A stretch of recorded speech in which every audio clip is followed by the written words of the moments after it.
미세먼지가 재난으로 여겨지면서 정부가 부랴부랴 특별법까지 만들어서 미세먼지 줄이게 나섰는데요.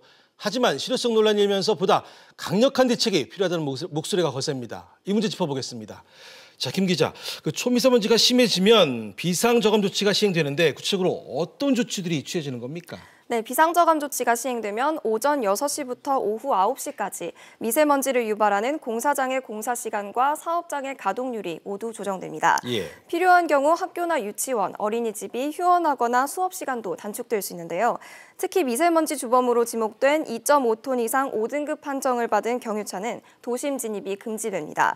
위반하면 과태료 10만 원을 내야 하고요. 상반기 중에는 인천과 경기 지역으로 확대될 예정입니다. 공공기관 주차장도 차량 이부제를 의무화하고 미세먼지를 유발하는 공회전도 제한됩니다.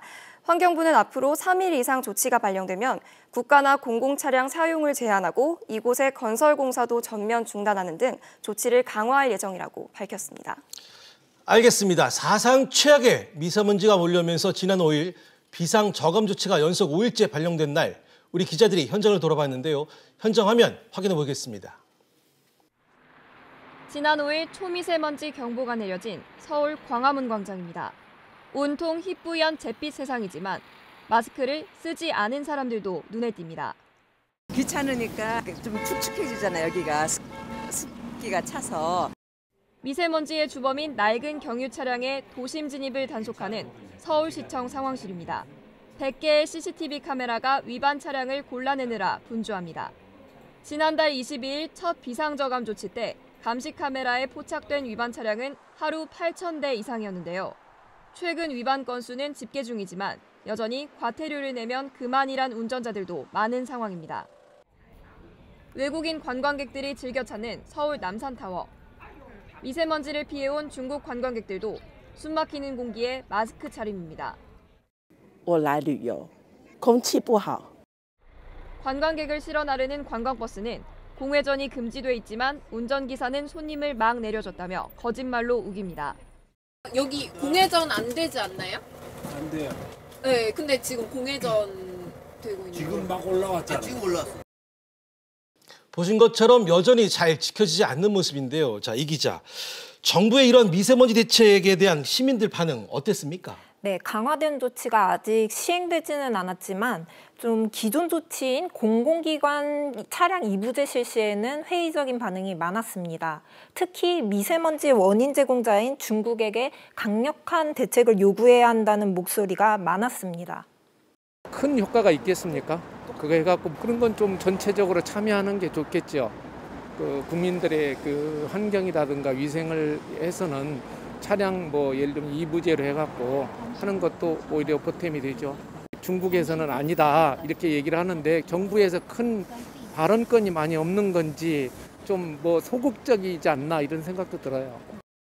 앞선 얘기를 들어보니까는 보다 강력한 조치가 필요하다는 그런 입장이네요. 네, 그렇습니다. 네, 정부가 미세먼지 특별법을 내놨지만 기존 법보다 후퇴했다는 그런 비판의 목소리도 들립니다. 네, 미세먼지 비상저감 조치를 어겼을 경우 처벌 근거를 마련한 것이 지난 15일부터 시행된 미세먼지 특별법인데요. 네. 변호사단체는 이전의 대기환경보전법보다 실효성이 떨어지는 솜방망이 처벌이란 입장입니다. 대기환경보전법에 따른 조치를 위반했을 때는 300만 원 이하의 형사처벌을 받게 되는데 오히려 특별법에서는 200만 원 이하의 과태료로 발생되는데 과태료가 결국 행정 질서벌이기 때문에 형사처벌인 벌금보다도 이제 제재 수준이 낮아지는 건 기본이고 금액적인 면에서도 차이가 크잖아요. 자, 경유차, 특히 노후 경유차가 미세먼지 주범으로 지목되는 만큼 이 부분에 대한 대책을 좀 강화해야 된다는 그런 목소리도 높아요. 네, 올해 노후 경유차 조기 폐차 관련 예산이 작년보다 200억 원이나 늘어난 걸 보면 정부의 의지는 확고해 보입니다. 또 2.5톤 이상 5등급 차량 운행 금지뿐만 아니라 경유차를 줄이기 위해 경유세를 인상하는 등 다양한 대책을 고심 중인데요. 하지만 배출량이 4등급인 차량도 미세먼지 배출량이 상당한 만큼 단속 대상을 확대해야 할 필요가 있다는 지적도 나오고 있습니다. 알겠습니다. 자, 앞서도 언급했지만 고농도 미세먼지는 중국의 영향이 커 보입니다. 그런데도 불구하고 정부가 제대로 된 대응을 하지 못하고 있다. 이런 지금 지적도 나오고 있어요. 네, 그동안 중국 정부는 서울 미세먼지는 서울에서 발생한 것이다. 이렇게 주장을 해왔는데요. 네. 그러다가 지난달 한중 환경부 장관 협의에서 처음으로 중국이 원인이란 사실을 인정을 했는데요. 예. 여기서 우리나라가 눈여겨봐야 할 사례가 싱가포르입니다. 매년 인도네시아에서 날아오는 미세먼지로 싱가포르도 골머리를 앓았었거든요. 근데 우선 싱가포르는 해당 국가에 책임을 묻는 초국경 헤이즈 오염법이란 걸 만들어서 국경을 초월하는 미세먼지 문제를 풀었고요. 또 비정부 기구를 통해서 인도네시아의 국제적인 압박도 가하는 전략도 구사를 했고요. 예. 이런 것을 통해서 초미세먼지 농도 감축에 성과를 거뒀습니다. 알겠습니다. 자, 그래서인지 대통령이 직접 나서서 중국 정부와 공조 시스템을 마련하라 이렇게 주문을 했습니다. 네, 그렇습니다. 특히 문재인 대통령은 중국과 협의해서 서해상공에서 인공강우를 내리는 방안을 모색하라고 지시했습니다. 중국은 인공강우 기술이 월등히 앞서 있지만 우리나라는 첫 실험에서 고배를 마신 만큼 아직 인공강우 기술력이 좋지 않은데요. 예. 기술 협력이 이뤄진다면 좋은 성과가 나올 수 있을 것으로도 보입니다. 아울러 정부는 한중 양국이 인공강우 실험뿐만 아니라 비상저감 조치도 공동으로 시행하고 예. 미세먼지 예보나 조기경보 시스템을 함께 구축하는 등 협력을 강화해 나가겠다고 밝혔습니다. 알겠습니다. 자, 앞서도 미세먼지를 재난이라고 말씀드렸는데요. 자, 김 기자, 정치권에서도 미세먼지를 국가적 재난 차원에서 대응하는 방안을 좀 검토하고 있다면서요? 네, 그렇습니다. 나경원 자유한국당 원내대표가 미세먼지 사태를 국가재난 사태로 선포해 줄 것을 정부에 요청했는데요. 예. 이에 대해 홍영표 더불어민주당 원내대표가 긍정적이라는 입장을 밝혔습니다.